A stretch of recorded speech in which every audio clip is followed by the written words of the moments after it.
పాకిస్తాన్ ఉత్తర Korea కన్నా మన దగ్గర ఎక్కువ అణ్వాయుధాలున్నాయి.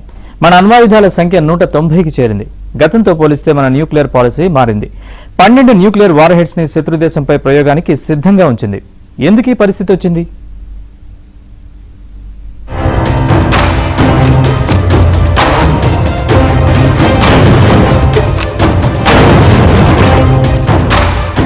ప్రపంచవ్యాప్తంగా భౌగోళిక రాజకీయ అనిశ్చితులు, యుద్ధాల నేపథ్యంలో ఇటీవల కాలంలో అనేక దేశాలు తమ సైనిక సామర్థ్యాలను బలోపేతం చేసుకుంటున్నాయి. ముఖ్యంగా అణుశక్తి కలిగిన దేశాలు తమ ఆయుధ సంపత్తిని మరింత పెంచుకుంటున్నాయి. మన దేశం కూడా ఈ విషయంలో వేగంగా అడుగులు వేస్తోంది.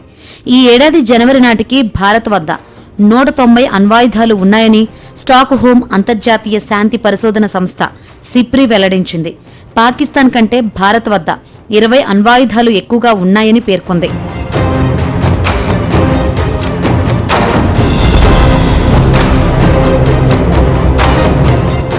ఏడాది కాలంలో భారత్ 10 వార్ హెడ్లను పెంచుకుందని తేలింది. చైనా దగ్గర 620 అణ్వాయుధాలు ఉన్నాయని పేర్కొంది. గత ఏడాదితో పోలిస్తే బీజింగ్ 20 అణువార్ హెడ్లను తన ఆయుధాగారంలోకి చేర్చుకుందని తెలిపింది. ప్రపంచంలో అత్యధిక అణ్వాయుధాలున్న దేశాలుగా రష్యా, అమెరికా నిలిచాయి. రష్యా దగ్గర 5420, అగ్రరాజ్యం దగ్గర 5042 అణువార్ హెడ్లు ఉన్నాయని సిప్రి వెల్లడించింది. ప్రపంచవ్యాప్తంగా అణుశక్తి దేశాలు కలిగిన దేశాలు 9 కాగా వాటి దగ్గర మొత్తం 12,000కు పైగా అణ్వాయుధాలు ఉన్నట్లు తేలింది. ఈ జాబితాలో ఫ్రాన్స్ దగ్గర 370, యూకే 225, ఇజ్రాయిల్ 90, ఉత్తర కొరియాలో 60 న్యూక్లియర్ వెపన్స్ ఉన్నట్లు వెల్లడైంది.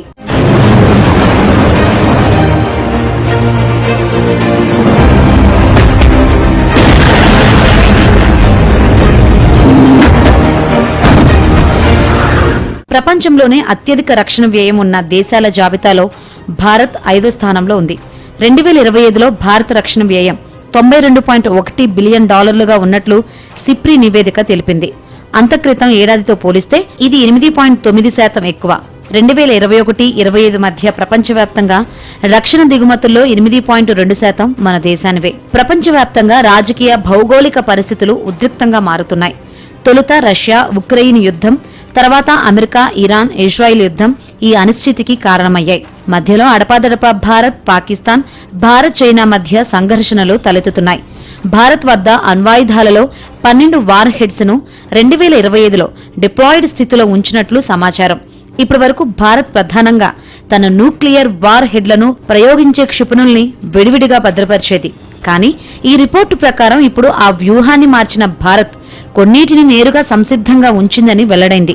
సాధారణంగా అణువార్ హెడ్లు 2 విభాగాలు. స్టాక్ పైల్డ్ వార్ హెడ్లు అంటే నిల్వల్లో ఉంచినవి లేదా భద్రపరిచినవని అర్థం. వీటిని అవసరమైతేనే క్షిపణులపై అమర్చుతారు. డిప్లాయిడ్ వార్ హెడ్స్ అంటే ఇప్పటికే క్షిపణులు లేదా యుద్ధ విమానాలపై అమర్చి ఉన్నవి. ఇవి తక్షణ వినియోగానికి సిద్ధంగా ఉండేవని చెప్పవచ్చు.